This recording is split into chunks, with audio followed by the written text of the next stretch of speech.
maka beliau selalu mengatakan barir rafiqul a'la, saya memilih untuk tempat yang tinggi di sana, saya mau ketemu dengan Allah subhanahu wa ta'ala.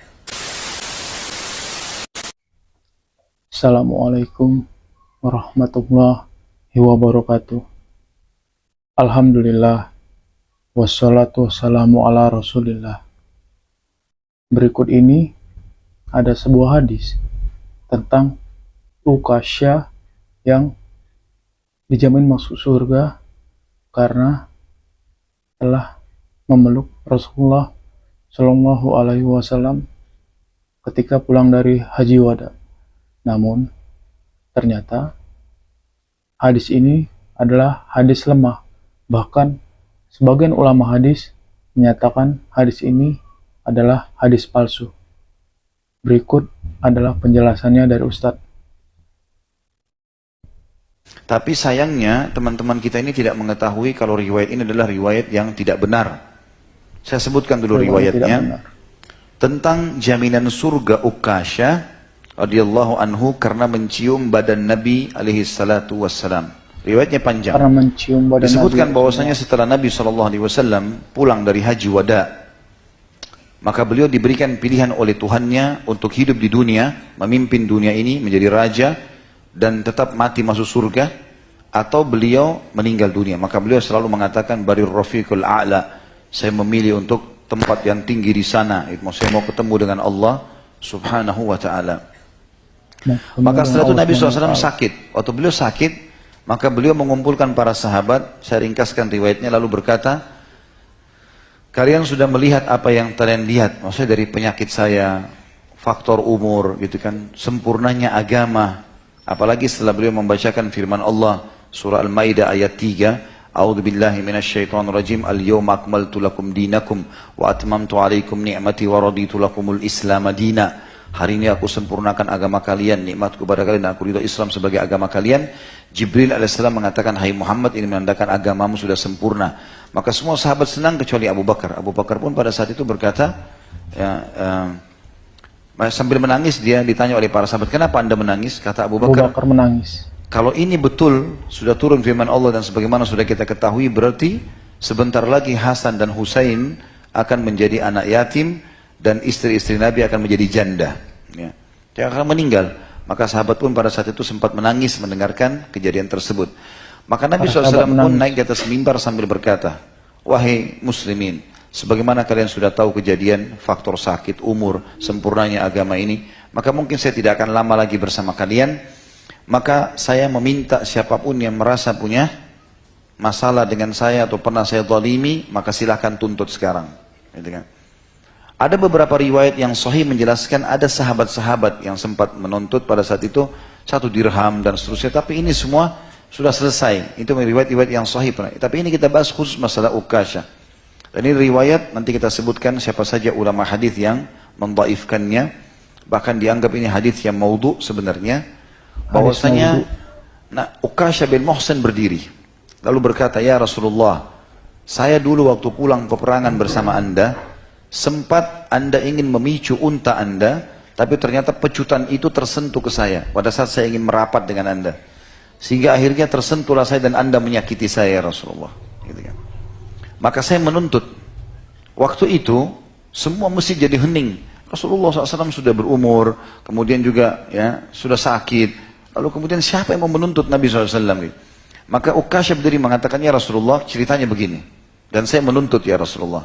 Dalam riwayat ini dikatakan Abu Bakar berdiri lalu mengatakan, ya, wahai Ukasha, inilah aku di hadapanmu, posisiku sebagai mertua dan seterusnya, sahabat Rasulullah, hukumlah aku, jangan hukum Rasulullah SAW. Maka Ukasha tetap berdiri. Nabi SAW mengatakan, minggirlah wahai Abu Bakar. Lalu kemudian dalam riwayat ini juga dikatakan Umar berdiri dan mengatakan, hai Ukasha, ini punggungku, pukullah sesukamu. Aku juga mertua Nabi, anggaplah ini gantinya. Ukasha tetap berdiri, tidak mau. Lalu Nabi SAW mengatakan, minggirlah hai Umar. Ali bin Abi Thalib berdiri dan mengatakan, kalau memang kedua mertua Nabi tidak bisa, maka aku adalah anak mantunya dan sepupunya, dan aku kerabatnya, maka pukullah aku. Maka Ukasha tetap tidak mau, ya, tidak mau menerima itu. Kemudian Nabi SAW mengatakan, minggirlah Ali. Kemudian berdirilah Hasan dan Husain dan berkata, wahai paman Ukasha, kalau kami adalah cucu Nabi SAW dan kami bagian dari tubuhnya. Kalau engkau memukul kami berarti sudah memukulnya. Maka kami mohon pukullah kami sesukamu. Maka Ukasyah tetap berdiri, tidak mau. Kemudian Nabi SAW menyuruh Hasan dan Husain pindah. Akhirnya tersinggahlah Ukasyah dengan Nabi SAW. Lalu ada dua riwayat ini dua-duanya lemah dan maudhu sebenarnya ya. Kita datangkan supaya kita jelaskan. Nanti akan saya paparkan perkataan ulama tentang riwayat ini.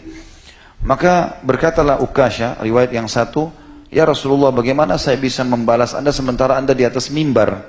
Maka Anda harus turun.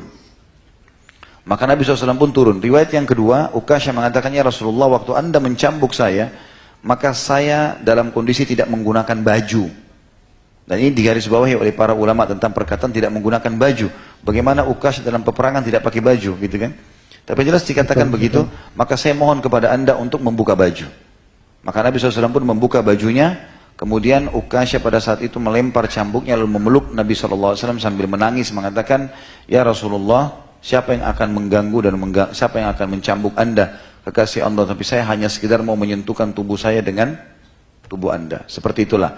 Lalu kemudian dia menciumnya, lalu kata Nabi SAW, siapa yang ingin melihat penghuni surga, lihatlah orang ini.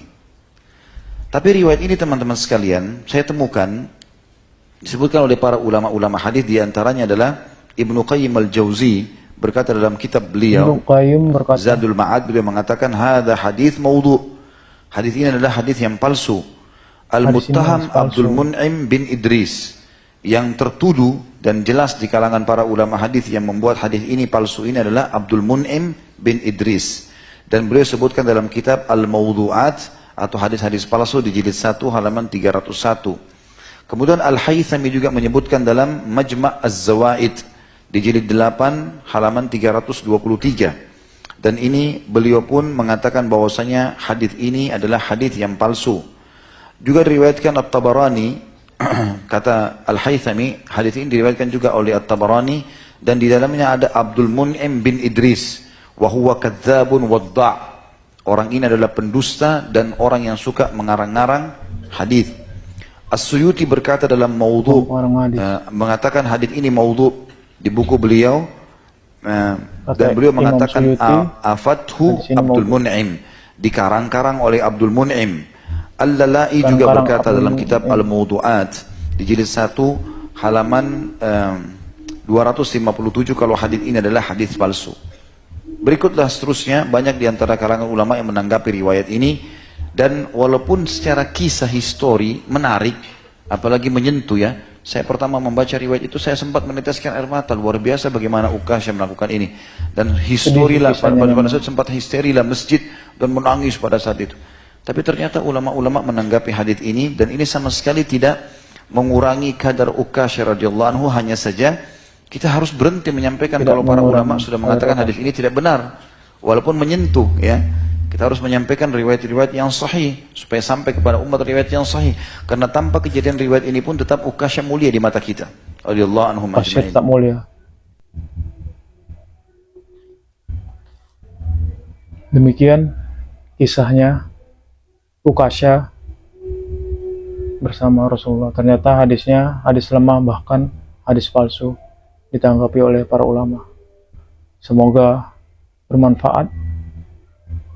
Demikian, assalamualaikum warahmatullahi wabarakatuh.